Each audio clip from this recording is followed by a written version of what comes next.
এবার হজ পালন করতে গিয়ে সৌদি আরবে 1000-এর বেশি মানুষের মৃত্যু হয়েছে।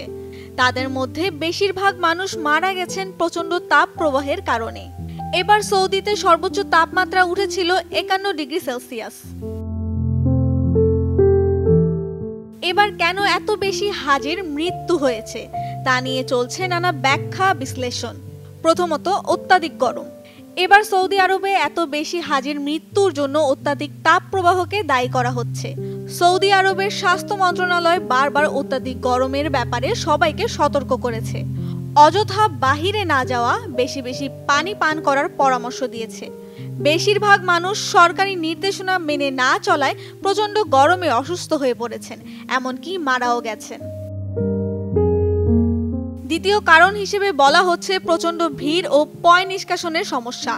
বিশ্লেষকেরা বলছেন, হাজিদের উপচে পড়া ভিড়ের মধ্যে শীতাতপ নিয়ন্ত্রণ ও পয় নিষ্কাশন ব্যবস্থার তীব্র অভাব দেখা গেছে।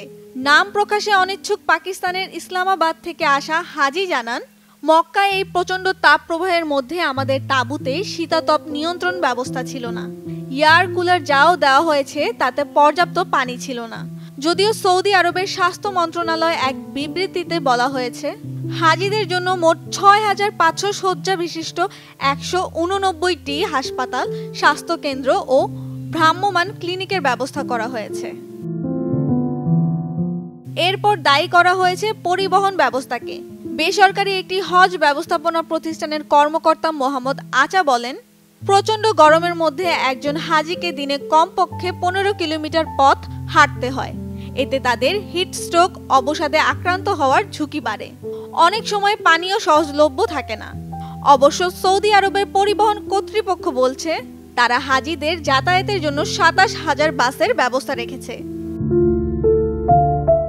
রয়েছে অনিবন্ধিত হাজি। হজ করার জন্য একজন যাত্রীকে অবশ্যই হজ ভিসার আবেদন করতে হয়, কিন্তু কিছু কিছু হজ যাত্রী যথাযথ কাগজপত্র ছাড়াই সৌদি আরবে হজ করতে চান। সৌদি কর্তৃপক্ষ এই প্রবণতা বন্ধের চেষ্টা করলেও লাভ হচ্ছে না।